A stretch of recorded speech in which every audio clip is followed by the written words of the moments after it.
গৰু যদি মাতা হয় তেনেহলে গৰু গাখীৰ বিক্ৰী কৰা বন্ধ কৰক।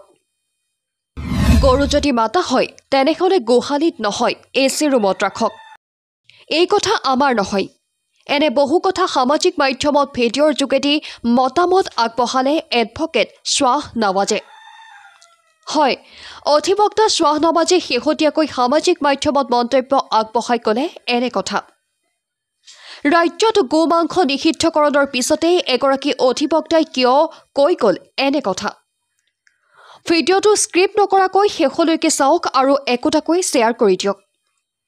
যদি সঁচাকৈ গো মাতা তেন্তে গৰুৰ গাখীৰ বিক্ৰী কৰা বন্ধ কৰক। যদি গৰুক গো মাতা বুলি ভাবে তেন্তে গোহালিত পুত্ৰ হৈ আহি শুবলৈ আৰম্ভ কৰক। গোহালিৰ পৰিৱৰ্তে এচি ৰুমৰ ব্যৱস্থা কৰক, অৰ্থাৎ গোহালিত এচি আৰু উন্নত সা সুবিধা ব্যৱস্থা কৰক। ক'ৰবাত গো মাতা প্ৰাণ গ'লে পুত্ৰই সকলো দায়িত্ব পালন কৰক। মানুহক খং উঠিলে গৰু বুলি গালি পৰা বন্ধ কৰক। ৰাজ্যত গো মাংস নিষিদ্ধ কৰাৰ বিৰুদ্ধে সৰব অধিবক্তা শ্বাহ নৱাজে ছ'চিয়েল মিডিয়াৰ জৰিয়তে কৰিলে 5টা আহ্বান। কি কৈছিল অধিবক্তা শ্বাহ নৱাজে আমি এই মুহূৰ্তত শুনাবলৈ বিচাৰিছোঁ। আমাৰ অসমৰ CM ছাৰে যিহেতু সিদ্ধান্ত লৈছে যে আমাৰ অসমত গো ৰক্ষা কৰা হ'ব, কতো গো কাটা নহ'ব, কতো বেচা নহ'ব, কোনো ৰেষ্টুৰেণ্টত বেচিব নোৱাৰিব এতিয়াৰ পৰা। সেইকাৰণে আমাৰ CM ছাৰক মই দুটামান উপদেশ দিব বিচাৰিম আৰু সেইকাৰণে এই ভিডিঅ'টো যাতে CM ছাৰলৈ গৈ পায়। মোৰ আমাৰ CM ছাৰলৈ প্ৰথমটো উপদেশ, যিহেতু চৰকাৰৰ MLA মিনিষ্টাৰবোৰে এচি ৰুমত থাকে, হেনেদৰে আমাৰ গো মাতাও এচি ৰুমত থাকিব। 2 নম্বৰ উপদেশটো হ'ল, যদি আমাৰ গো মাতা ক'ৰবাত ঢুকাই যায় তেন্তে তেওঁৰ নিয়মবোৰ যেনেদৰে মা এগৰাকী ঢুকালে যেনেদৰে নিয়ম কৰে নিজৰ পুত্ৰই, হেনেদৰে নিয়ম হ'ব লাগিব যেতিয়াই ক'ৰবাত গো মাতা ঢুকাব। আৰু 3 নম্বৰ উপদেশটো হ'ল, এচিটো গোশালাত লগালে নহ'ব, গো মাতাৰ লগত থাকিব লাগিব পুত্ৰ, নিজৰ ঘৰত ৰাখিব লাগিব। মাক এগৰাকীক যেনেকৈ ঘৰত ৰাখে হেনেদৰে নিজৰ ঘৰৰ ভিতৰত ৰাখি তাতে এচি হ'ব লাগিব।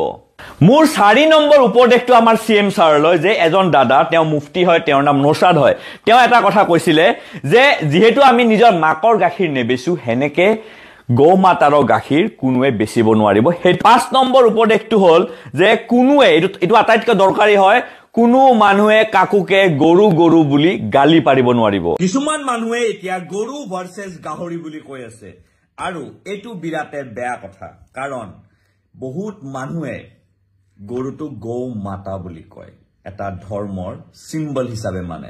কিন্তু প্ৰথম কথাটো হ'ল, যদি গৰু গৌ মাতা মই সন্মান কৰোঁ, কিন্তু ৰাস্তাত যিসকলে কৈ আছে এতিয়া আমি গৌ মাতাক মানে বচাব লাগে, গৌ মাতাক আমি ৰক্ষা কৰিব লাগে, ঠিক আছে ৰক্ষা কৰিব লাগে, ময়ো ৰক্ষা কৰিম, কিন্তু মোৰ এটা প্ৰশ্নৰ উত্তৰ দিব লাগিব। ৰাস্তাত যে ইমান গৰু যে ঘূৰি থাকে, ৰাস্তাত যে গৰু এক্সিডেণ্ট হয়, সেই গৰুসকলে আপোনালোকে চিকিউৰিটি কিয় নাৰাখে? মানুহে পটকে গাড়ী চলাই মাৰি দিয়ে, এক্সিডেণ্ট হৈ যায়, মৰি যায় গৰু। আৰু 2 নম্বৰটো হ'ল, যিসকলে কৈ আছে এইটো বিৰাট ভাল ডিচিজন লৈছে, ঠিক আছে ময়ো মানিছো, মই আপোনাৰ ডিচিজনটো সন্মান কৰিছো, কিন্তু এনেকুৱা ডিচিজন আগতে কিয় নললে? এতিয়াতো খোৱা আৰম্ভ কৰা নাই অসমত, হয়নে নহয়? বহুত বছৰ আগৰ পৰা হৈ আছে, তেন্তে আগতে কিয় বন্ধ কৰা নাছিলে? আৰু যিসকলে গৰু গাহৰি এনেকে কম্পেয়াৰ কৰি আছে, মই তেওঁলোকক এটা কথা ক'ব বিচাৰো যে মুছলমান মানুহৰ কাৰণে গৰু যে খাবই লাগে সেইটো ক'তো আমাৰ লিখা নাই। আমাৰ নামাজ পঢ়িব লাগে বুলি লিখা আছে, কিন্তু গৰু খাবই লাগিব বুলি লিখা নাই। সেইকাৰণে এই গৰু লৈ পেলাই প্লিজ পলিটিক্স নকৰিব। আমাৰ অসমত এতিয়া চলি আছে গো মাতা টপিক। এতিয়া কি হৈছে, কিছুমান MLA মিনিষ্টাৰে বিৰাট ডাঙৰ লেকচাৰ মাৰি আছে আৰু সেই লেকচাৰবোৰৰ মই আজি আহিছো উত্তৰ দিবলৈ। কথাটো হ'ল যে কিছুমান MLA মিনিষ্টাৰে কৈ আছে যে গো মাতা এতিয়া কাটা নহ'ব, তাতে কুৰবানি দিয়া নহ'ব, কোনোবা দোকানত বেচা নহ'ব, তেওঁলোক মানে বহুতে তেওঁলোক সুখী আৰু আগতে তেওঁলোকৰ দুখ লাগে বুলি কৈ আছে। আপোনালোকৰ দুখ লগাটো, আপোনালোক এতিয়া সুখী যে আপোনালোকে সেইটো বস্তুত মই সন্মান কৰোঁ, চেলুট কৰোঁ, আপোনালোকে যে এইখিনি কথা ভাবিছে। কিন্তু যেতিয়া গো মাতা ৰাতি ঠাণ্ডাত ঘূৰি থাকে, সেই MLA মিনিষ্টাৰে কিন্তু নিজৰ ঘৰত এচিত শুই থাকে।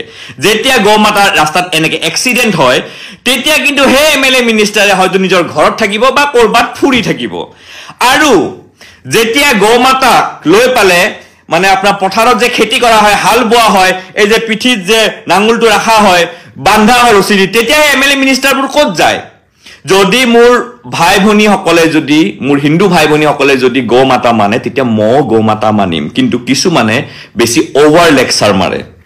ঠিক আছে, আগৰ কথা বাদ দিছো, এতিয়াৰ পৰা সেইবোৰ হ'বনে নহয়? নিজৰ ঘৰত ৰাখিবনে নাৰাখে?